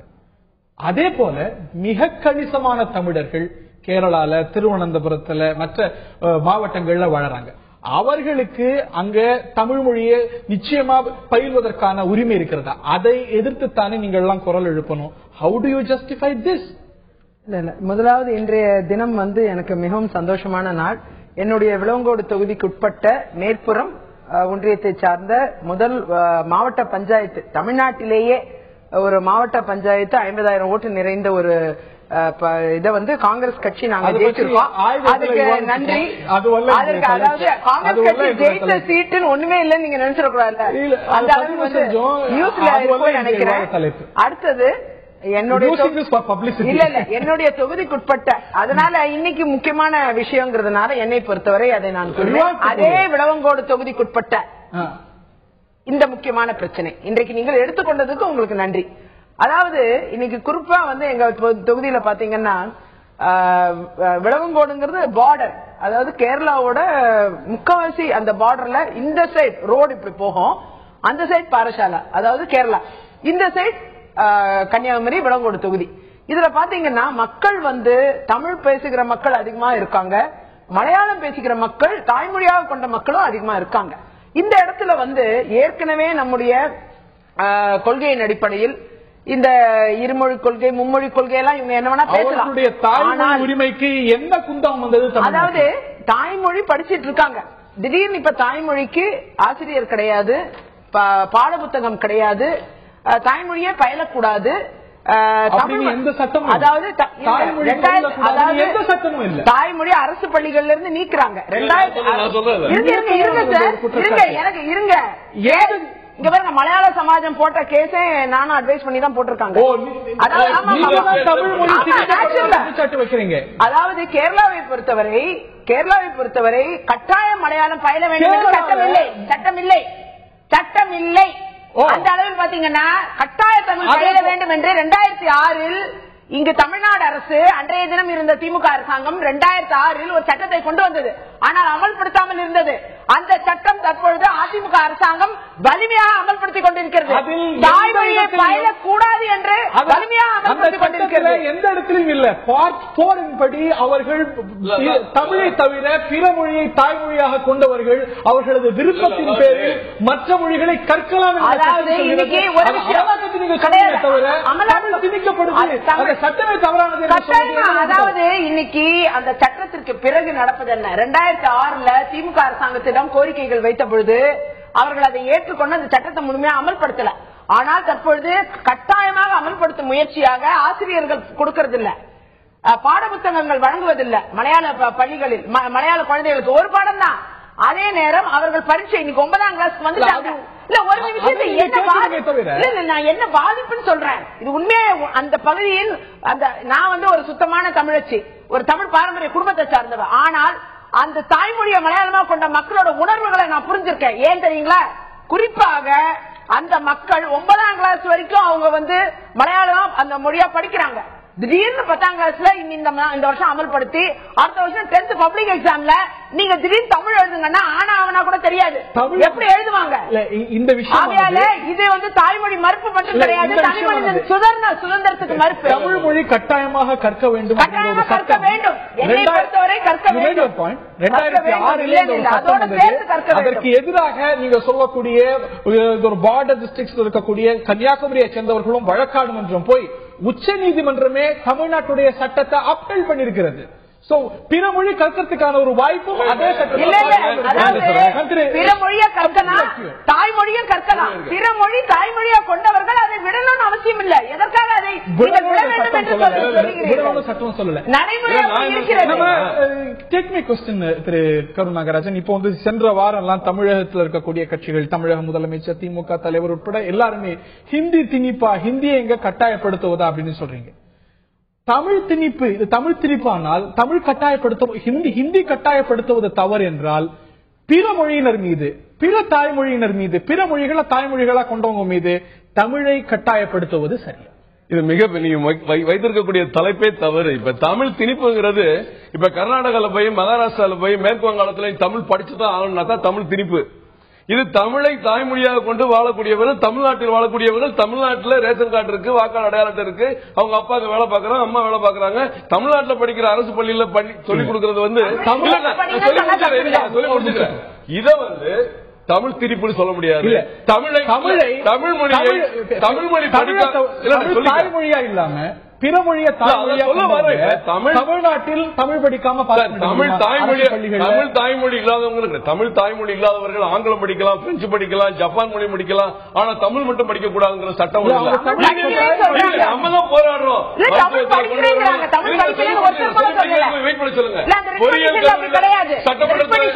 நீதித்துறையில தமிழ் வேணும், தீர்ப்புகள் தமிழ்ல வரணும், வழக்காடு மன்றத்தில் தமிழ் வேணும், சட்ட கல்வி தமிழ் வேணும். ஆனா எல்லாத்துலயும் தமிழ் வேணும், பள்ளிக்கூடத்துல படிக்கூடாதுன்னா என்னங்க அநியாயமா இருக்கு? இவங்க சொல்றபடி திடீர்னு 2006ஆம் ஆண்டு கொண்டு வந்த சட்டப்படி 2006, 2007 1ஆம் வகுப்பு, 2007, 2008 2ஆம் வகுப்பு, 9, 10 3ஆம் வகுப்பு, 10, 11 4ஆம் வகுப்பு ஒரு வருஷத்துக்கு ஒரு வகுப்பை உயர்த்தி கொடுத்து அதிகாரிகள் சொல்கிற உத்தரவை எல்லா பள்ளியும் கடைபிடிக்க வேண்டிய சட்டம். அதான் பண்ணிருக்காங்க. நம்பர் 1, திடீரென்று திணிக்கப்படவில்லை, அதை நடைமுறைப்படுத்த அரசு அவசரப்படவில்லை. ஆனால் இதுல எம்எல்ஏ அம்மா ஒரு புதுசா ஒரு தகவல் சொன்னாங்க, கலைஞர் கொண்டு வந்தாரு, ஆனால் அப்படி கிடப்புல போட்டாங்க, அம்மா தான் தீவிரமா தமிழை கற்றுக் கொடுக்க வேண்டும் என்று தீவிரமா செயல்படுறாங்கன்னு சொன்னாங்க. அதுக்கு நன்றி தெரிவிக்கிறேன். தாய்மொழி மறுப்பு கிடையாதுங்க. எங்க தாய்மொழி மறுப்பு? சட்டப்படி கன்னடம், தெலுங்கு, அந்த இருக்கிற எல்லாருமே பாதிக்கப்பட்டிருக்காங்க. விரிவா பேசுவோம். ஒரு சிறிய இடம் எடுத்துக்கணும். கன்னடத்தை பத்தியும் தெலுங்கையும் பத்தி சொன்னீங்க. கர்நாடகாலேயோ இல்ல ஆந்திராலேயோ இல்ல மகாராஷ்டிராலேயோ அந்த மாநிலத்துடைய மொழிகள் கன்னடாவோ தெலுங்கோ மராத்தியமோ படிக்காமல் தமிழை தாய்மொழியாக கொண்டவர்கள் இருக்க முடியுமா, பயில முடியுமா, கல்விக்கூடங்கள்ல பயில முடியுமா? இந்த கேள்வியும் கூடவே எழத்தானே செய்கிறது. எனும் பொழுது தமிழ்நாட்டில் தமிழ் கட்டாயம் என்றால் என்ன தவறு? உச்ச நீதிமன்றமே இந்த கேள்வியை தான் எழுப்பியது. தமிழ் மொழி திணிக்கப்படுகிறதா அப்படிங்கிற ஒரு கேள்வி ஏன் எழுகிறது என்றால், கன்னியாகுமரியை சேர்ந்த சில அமைப்புகள் நீதிமன்றத்தில் வழக்கு தொடர்ந்திருக்கிறார்கள். தமிழ் கட்டாயப்படுத்தப்படுகிறது, எங்களுக்கு தாய்மொழி மலையாளம் கற்கக்கூடிய ஒரு உரிமையானது பறிக்கப்படுகிறது என்பது அந்த ஒரு வழக்குடைய வாதம். இந்த ஒரு குற்றச்சாட்டு சரியானதா, ஆதாரமற்றதா, அடிப்படையற்றதா? இதைத்தான் இந்த நிகழ்ச்சியில் விரிவாக நாம் பார்த்து வருகின்றோம். இடைவேளைக்கு முன்னாடியே குறிப்பிட்டது போல அண்டை மாநிலங்களான கர்நாடகாலேயோ இல்லாட்டி ஆந்திராலேயோ மகாராஷ்டிராலேயோ நீங்க அந்த மாநிலத்துடைய மொழிகள் பயிலாம நீங்க வந்து பள்ளியில கற்க முடியாது. எனும்பொழுது தமிழ்நாட்டில் கட்டாயமாக தமிழ் படிக்க வேண்டும் என்றால் அதை ஏன் எதிர்க்கிறீர்கள்? நீங்க எந்த சட்டத்தை கருணாநிதி கொண்டு வந்தார் பிறகு அமல்படுத்தல அப்படின்னு சொன்னீங்களோ, it has been upheld by the Supreme Court. அது மட்டுமல்லாத அந்த சட்டமானது படிப்படியாக அமல்படுத்தப்பட்டிருக்கிறது. அது வந்து அதுக்கான சர்க்குலர்ஸ் கொடுக்கப்பட்டிருக்கிறது. அதை இந்த வருஷம் அவங்க வந்து அந்த ஸ்டூடெண்ட்ஸ் எல்லாம் அன்னைக்கு அமல்படுத்தப்பட்ட தொடங்கப்பட்ட சட்டம் அடுத்து 10th எழுத வேண்டும் அப்படிங்கிறது எல்லாருக்கும் தெரிஞ்ச விஷயம். இது புதிய விஷயம் அல்ல. சுப்ரீம் கோர்ட் இதை அப்பீல் செய்திருக்கு. அதாவது இன்றைக்கு பிரச்சனை என்னவென்றால் அது வேற இது வேற. இன்னைக்குள்ள பிரச்சனை என்னன்னா, இந்த ரிட் பெட்டிஷன் எதுக்கு போட்டிருக்காங்கன்னா மலையாள சமாஜம் தான் இதை ஃபைல் பண்ணியிருக்காங்க. இந்த ரிட் பெட்டிஷனை பொறுத்தவரை குறிப்பாக தமிழை கட்டாய பாடமாக படிக்கலன்னு யாருமே சொல்லல. தமிழ் படிக்கிறேன்னு தான் அந்த மலையாள குழந்தைகள் எல்லாருமே ஏத்துக்கிட்டாங்க. அதெல்லாம் ஏற்புடையது. அது நான் மக்கள்கிட்டயே போய் பப்ளிக் ஹியரிங் மாதிரி வச்சு அவங்க எல்லாம் பேசினப்போ அவங்க எல்லாருமே தெரிவிச்ச ஒரே ஒரு கருத்து என்னன்னா, நாங்க வந்து தமிழ் படிக்க தயார், தமிழ் படிக்கிறோம், இப்பயே படிச்சுக்கிட்டு இருக்கோம். ஆனால் ஆனால் திடீர்னு இந்த வருஷம் வந்து 2 வருஷமா பாட புத்தகம் இல்ல, 2 வருஷமா டீச்சர்ஸ் கொடுக்கல மலையாளத்துக்கு. அதனால தமிழ் படிக்கணும்னு இப்ப இந்த ஆண்டு வந்த பிள்ளைங்க அடுத்த வருஷம் 10ஆம் கிளாஸ் எப்படி எழுதுவாங்க? இது ஒரு பெரிய கேள்வி. நீங்க சொல்லி முடிச்சிருக்கேன். இந்த சட்டத்துல பார்ட் 4 லாங்குவேஜா தாய்மொழியை பிற மொழியை கற்கலாம். அதுல எந்த தடையுமே கிடையாது. நீங்க வந்து இங்க நான் தான் சொல்றேன் கம்பல்சரி கிடையாது. அவ்வளவுதான். அதாவது இன்றைக்கு திடீரென்று தமிழில் எழுதுங்கன்னு சொல்லும் போது அவங்களால எழுத முடியும். இது சரியா அமல் அமல்படுத்துறீங்க? நான் சொல்லி முடிச்சிடுறேன். இல்ல இல்ல நான் சொல்லி முடிச்சிடுறேன். ஒரு விஷயத்தை ஒரு முக்கியமான விஷயத்தை சொல்றேன், அப்புறம் நீங்க பதில் சொல்லுங்க. என்னுடைய தொகுதியில இதற்காக நாங்கள் கையெழுத்து இயக்கம் தற்பொழுது நடத்தி 1 லட்சம் கையெழுத்துக்கிட்ட கையெழுத்து வாங்கிட்டோம். அந்த அளவுக்கு பாத்தீங்கன்னா மக்கள் என்ன பிரச்சனைன்னு சொல்றாங்க. தமிழர், நீங்க தமிழ்நாட்டில் தேர்ந்தெடுக்கப்பட்டீங்க, கேரளால திணிக்கப்படுமே. அங்க வந்து தமிழர்களுக்கு தமிழ் கற்கிறதுக்கான அத்தனை வசதிகளையும் வாய்ப்புகளையும் அரசாங்கம் செய்திருக்கு. 15,000 தமிழ் ஆசிரியர்கள் பணியாற்றுறாங்க கேரளால. ஒருத்தர் கூட வீட்டுக்கு அனுப்பப்படல. எல்லாருமே வேலை பார்த்துட்டு இருக்காங்க. தமிழ் பாடமாக கேரளாவில் கற்பிக்கப்படுகிறது. அங்க கேரளால சொல்லி தரும் போது தமிழ்நாட்டுல அந்த பார்டர்ல இருக்கிற மக்களுக்கு இப்ப இவங்க வந்து தாய்மொழி மறுக்கப்படுகிறது மிகப்பெரிய குற்றச்சாட்டை வைக்கிறாங்க. முழு போய் ஏன்னு கேட்டா சட்டப்படி முதல்ல வந்து ஆங்கிலம் தமிழ் கத்துக்கணும், 2வது ஆங்கிலம், 3வது வந்து மற்ற கணக்கு, அறிவியல், சமூகவியல், 4வது அவர்கள் விருப்பப்படுகிற தாய்மொழி. இது இருக்கு, இந்த சட்டத்துல இருக்கு. 2000 சட்டத்துல அது இல்லாத மாதிரி நான் சொல்றத தெளிவா கணக்கு 3வது ஆகஸ்ட் 23 சொல்ல வந்தது இதுதான். ஆகஸ்ட் 23 2007 ஒரு சுப்ரீம் கோர்ட் இங்க இருந்து போன இதே வழக்கு தொடர்ந்தவர்கள் தொடங்குற பொழுது அது டிஸ்மிஸ் பண்ணப்பட்ட வழக்கு மீண்டும் சென்னையிலையும் ஹைகோர்ட்லையும் ஆகஸ்ட் 2007 சுப்ரீம் கோர்ட் தடை போடுறாங்க. ஒரு டிஸ்மிஸ் பண்ற கேஸ் ஒரு சுப்ரீம் கோர்ட் டிஸ்மிஸ் பண்ண கூட 2007 ஆகஸ்ட் 23 சுப்ரீம் கோர்ட் டிஸ்மிஸ் பண்ணப்பட்ட வழக்கு, அந்த வழக்கு பின்பற்றி கூட அந்த பள்ளிக்கூடங்கள் ஆசிரியர் தயாராகல, மாணவர்களை படிக்க. நாகராஜன், இந்த பார்ட் 4 இந்த ஆப்ஷன் எல்லாம் அந்த மாணவர்கள் படிக்கலாம் இருக்கு. ஆனா அமலாக்கத்துல பார்ட் 4 மேடம், தமிழ் கற்றல் சட்டம் 2006 பார்ட் 4 கேட்க முடியுமா? Just wait. I'm telling the fact. 1 minute. Listen to me. Just listen to me. I'm sorry. Optional subject போடுறாங்க. Optional subject போடுறாங்க. Can I speak? No. Part 3 ல கணக்கு, வேதியியல். Part 3 ல தான் இருக்கு. நீங்க சொல்றது Part 3 ல இருக்கு. அதாவது எங்க குழந்தைங்க என்ன படிச்சாங்க நான் சொல்லட்டுமா? Just listen. பார்ட் 3 ல உள்ள சப்ஜெக்ட்ஸ் எல்லாம் எங்க குழந்தைங்க மலையாளத்தை படிச்சுட்டு வர்றாங்க. மீடியம் சொல்றீங்க கிடையாது, சப்ஜெக்ட்ஸ் கணக்கு, வேதியியல் எல்லாமே மலையாள மீடியத்தை படிச்சிருக்காங்க. எங்க பிரச்சனை அது. 9ஆம் கிளாஸ் வரைக்கும் இன்னைக்கு நடைமுறைப்படுத்துங்க. 9ஆம் கிளாஸ் வரைக்கும் எங்க குழந்தைங்க எல்லாம் இது வரைக்கும் அவங்க மலையாளத்துல படிச்சுட்டு வராங்க. அந்த சப்ஜெக்ட் திடீர்னு நீ தமிழ்ல எழுதினா அரசாங்கத்தை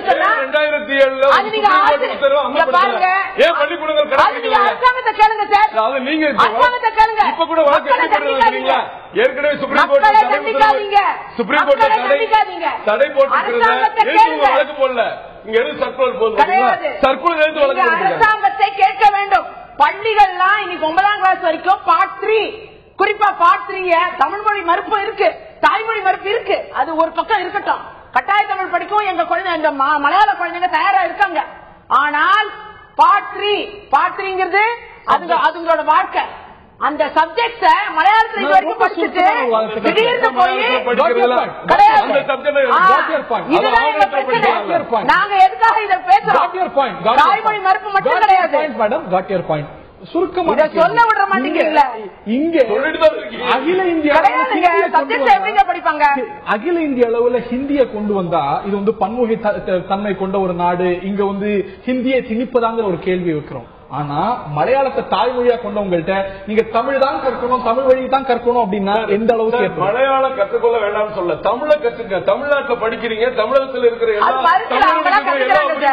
அந்த மலையாளம் படிக்கிற மாணவ மாணவிகளுடைய குடும்பத்துக்கு இருக்கு. தமிழ்நாட்டில் வாழக்கூடியவர்கள் தமிழை படிக்க மாட்டோம். என்ன மலையாளம் படிக்க வேண்டாம், மலையாளம் தமிழும் படிங்க, ஆங்கிலம் படிக்கிறீங்க, ஜப்பான் மொழி படிக்கிறீங்க, பிரெஞ்சு மொழி படிக்கிறீங்க, தமிழ் படிக்கல. ஆனா அந்த மாவட்டத்தை சார்ந்தவர் நான் சுத்தமா தமிழ்ல தான் படிக்கிறேன். இதுல 20,000 பேர் இருக்கும். நிறைய பார்டர் டிஸ்ட்ரிக்ட்ஸ் இப்ப என்ன ஆந்திராவை கர்நாடகாவை ஒட்டி இருக்கக்கூடிய மற்ற மாவட்டங்களிலும் இந்த ஒரு பிரச்சனை இருக்கிறது. மொழி சர்ச்சைகள் இந்த நாடு சுதந்திரம் அடைந்ததிலிருந்து இன்னி வரைக்கும் ஏதோ ஒரு வகையில தொடர்ந்து கொண்டுதான் இருக்கிறது. இந்த ஒரு தமிழ் சட்டத்துடைய ஒரு நோக்கமானது மிக உன்னதமானது. இதுவும் கூட இம்ப்ளிமெண்டேஷனுக்கு நிறைய விஷயங்களை கட்டாயமாக்கி இருக்கிறது. மற்ற மொழி மாணவர்கள் அந்த மொழிகளை தாய்மொழிகளை கற்கணும் ஒரு விஷயம் இருக்கிறது. ஆனாலும் இம்ப்ளிமெண்டேஷன்ல குறைபாடுகள் இருக்குது அப்படின்னும் அந்த மொழி சிறுபான்மையினருக்கு இந்த ஒரு சட்டத்திலேயே பிரச்சனைகள் இருக்கிறது அப்படிங்கிறது உங்களுடைய பார்வையா இருக்கு. இன்ஸ்டிடியூஷன்ஸே கொடுத்திருக்காங்க. அந்த மொழி சிறுபான்மை இன்ஸ்டிடியூஷன்ஸே கொடுத்தப்ப அரசே அனுமதிச்சு மற்றும் ஒரு மொழி சிறுபான்மை இந்த தமிழ்நாட்டில் மற்றும் ஒரு மொழி சர்ச்சை என்றுதான் புரிந்து கொள்ள முடிகிறது. இது வழக்காடு மன்றத்தில் இருக்கிறது. வழக்காடு மன்றம் இதில் என்ன நிலைப்பாட்டை எடுக்கிறது தொடர்ந்து தான் பார்க்க வேண்டும், பொறுத்திருந்தான் பார்க்க வேண்டும். நிகழ்ச்சியில் பங்குபெற்ற திரு நாகராஜன் அவர்களுக்கும் விஜயதரணி எம்எல்ஏ அவர்களுக்கும் பார்த்த நேர்களுக்கும் நன்றி கூறி விடைபெறுகின்றோம். வணக்கம்.